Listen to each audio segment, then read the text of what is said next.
দিও না, পুলিশ প্রশাসনের ভয় আমাদেরকে দেখাইও না।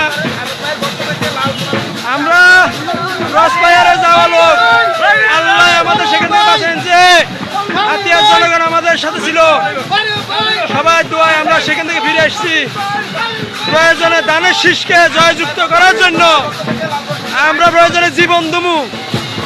তারপরও শামীম ভাইয়ের পক্ষে আছি, প্রয়োজন আমাদের কান্দা আরো 50টা মামলা দিবা। মাহবুবুর রহমান শামীম সাহেব দানের যে প্রার্থী, তিনি হাতিয়া থানাতে গিয়েছিলেন, গিয়ে আপনার প্রশাসনকে বিভিন্ন ভাবে প্রেসার ক্রিয়েট করেছেন যেন আওয়ামী লীগ ফ্যাসিস্ট যারা আছে বা রুফুক নন্দী থেকে শুরু করে ফিচ্ছি আজাদের মতো যারা আমাদের আব্দুল হান্নান মাসুদকে মৃত্যুর হুমকি দিয়েছিল তাদেরকে যেন বা গ্রেফতার করা না হয়। আমরা আব্দুল হান্নান মাসুদ সাহেবের নিরাপত্তায় ভুগছি।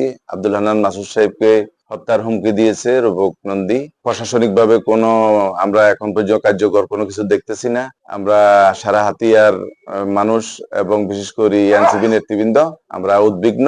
আমরা এই সন্ত্রাসীদের গ্রেপ্তারের দাবি জানাচ্ছি। আব্দুল হান্নান মাসুদ সারা বাংলাদেশের আমার জানা মতে ৬-৭ জন মধ্যে একজন জুলাই যোদ্ধা এবং বাংলাদেশের মধ্যে হাতিয়া নোয়াখালী ৬ সংসদ সদস্য প্রার্থী যেই লোকের এখন গণজোয়ার হাতিয়াতে শুরু হয়েছে, কিন্তু এগুলা দেখে হাতিয়ার একজন সন্ত্রাসী হিসাবে চিহ্নিত যতটুকু জানতে পেরেছি রূপক নাম ওর।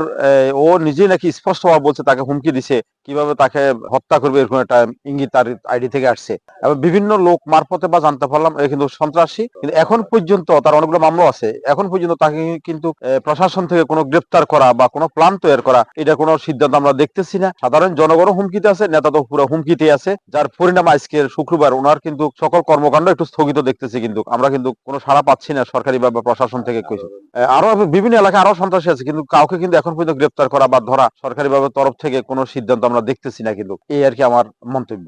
এনসিপির বিভিন্ন নেতাকর্মী জানতে পারলাম যে বিএনপির হাতিয়া উপজেলায় প্রার্থী মাহবুবুর রহমান শামীম সাহেব সহ থানায় গিয়ে আমাদের নেতা আব্দুল হান্নান মাসুদের যারা হুমকি দিয়েছে তাদেরকে যেন গ্রেপ্তার না করে, এই জন্য মাহবুবুর রহমান শামীম সহ আরো অন্যান্য নেতৃবৃন্দ এবং রূপক নন্দী সহ এরা যারা হত্যার হুমকি দিয়েছে তাদেরকে এখন পর্যন্ত গ্রেপ্তারের কোনো সহযোগিতা আমরা পাই নাই। এবং বিএনপির এই কার্যক্রম বা আমাদের নেতার বিরুদ্ধে এই যে কার্যক্রম হত্যার ষড়যন্ত্র, এই জন্য আমরা সবাই নিরাপত্তাহীনতায় ভুগছি এবং হাতিয়া উপজেলার পক্ষ থেকে প্রশাসনকে আমরা দাবি জানাচ্ছি দ্রুত তাদেরকে গ্রেপ্তারের জন্য। আমরা আমাদের পক্ষ থেকে, আমাদের এনসিপির পক্ষ থেকে আমরা আহ্বান জানাচ্ছি। গতকালও আমাদের জাহাজবাড়াতে প্রোগ্রাম ছিল, তারই প্রেক্ষিতে আমরা জানতে পেরেছি আমাদের এই এনসিপি জাতীয় নাগরিক পার্টি শাপলাগুলি প্রার্থী আব্দুল হান্নান মাসুদ সাহেবের কে বিভিন্নভাবে আওয়ামী লীগের যারা সাবেক চেয়ারম্যান ছিল তার অনুসারীরা বিভিন্নভাবে মৃত্যুর হুমকি দিচ্ছে। আমরা তারই প্রেক্ষিতে হাতিয়া থানায় গিয়েছিলাম, হাতিয়া থানায় গিয়ে আমরা জিডি করেছিলাম।